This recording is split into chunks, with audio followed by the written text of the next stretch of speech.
Bonjour, aujourd'hui c'est le 30 janvier. Bienvenue à notre méditation sur la grâce. Je voudrais lire pour la dernière fois aujourd'hui le verset 2 du chapitre 4 de la lettre de Paul aux Éphésiens. En toute humilité et douceur, avec patience, supportez-vous les uns les autres dans l'amour de Dieu. Nous avons donc vu les quatre qualités, les quatre vertus nécessaires pour garder l'unité dans le corps du Christ, dans la nouvelle société de Dieu. Et pour vraiment, pour mettre tout cela ensemble, pour faire en sorte que tout soit soudé ensemble, nous avons bien sûr, ça ne nous surprend pas du tout, l'amour de Dieu, l'agapé. Donc l'amour, il est très important parce qu'il cherche, il ne cherche pas toujours son intérêt, mais il cherche aussi les intérêts de la communauté, les intérêts des autres. Et c'est ce que nous voyons dans Colossiens chapitre 3, verset 14. Mais par-dessus tout cela, revêtez-vous de l'amour qui est le lien de la perfection. Donc l'amour ici, bien sûr, c'est l'amour de Dieu. Et l'amour de Dieu, c'est le lien de la perfection.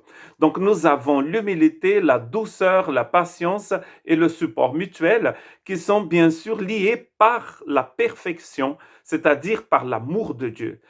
Je dis souvent ici que l'amour de Dieu, c'est la locomotive, et sans l'amour de Dieu, les autres vertus, les fruits de l'esprit, ce sont des wagons sans locomotive qui ne peuvent aller nulle part. C'est à la nouvelle naissance que l'amour de Dieu, œuvre de la grâce de Dieu, a été déversé dans notre cœur par le Saint-Esprit. Romains chapitre 5, verset 5. Et ensuite, l'amour vient en nous avec toutes ces qualités divines que maintenant Dieu nous demande de mettre en pratique. Donc le lien entre ces quatre vertus, quatre fruits de l'esprit ici dans Éphésiens 4, 2, c'est justement cet amour de Dieu. L'amour de Dieu, c'est comme une couronne, c'est la somme de toutes les autres qualités réunies. Voilà pourquoi, dans la liste des fruits de l'esprit, celle qui est dans le livre de Galates, on parle des fruits de l'esprit au singulier. Le fruit de l'esprit, c'est l'amour, la paix, l'espérance, la foi, la patience, la maîtrise de soi, etc. Toutes ces choses sont dans l'amour. Et là, dans Éphésiens 4.2, nous avons donc la fondation de la vie chrétienne, la fondation de l'unité chrétienne. Il est impossible de vivre en paix, de vivre en communauté dans le corps du Christ sans avoir ces qualités, sans les mettre en pratique dans notre vie. Car nous allons toujours défendre nos propres intérêts. Nous allons toujours, en portugais, on a une expression ramasser des charbons à côté de ses sardines.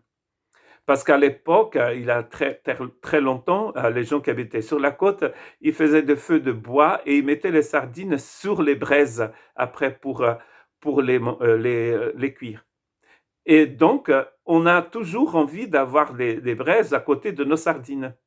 Même si ce n'est pas une expression française, mais je trouve que c'est très intéressant. Tandis qu'agapé n'est pas comme ça. Agapé pense à l'autre d'abord. Voilà pourquoi le lien de la perfection, en ce que concerne notre vie, en ce qui concerne notre vie ensemble, c'est l'amour de Dieu. Mais déjà, il faut l'avoir reçu. Les structures artificielles et externes ne fonctionnent pas. Et on l'a déjà constaté que ça ne fonctionne pas. S'il y a eu des persécutions au sein même de l'Église, c'est parce que les structures humaines n'ont pas suffi pour garder les gens ensemble. L'unité qui marche, c'est celle qui a déjà été établie par Dieu en Christ Jésus. Et pour que cette unité fonctionne, Dieu a déversé dans notre cœur son amour. Si vous avez l'amour de Dieu, mettez toutes ces choses en pratique, car vous pouvez le faire. Vous avez déjà l'amour de Dieu en vous. Que Dieu vous bénisse.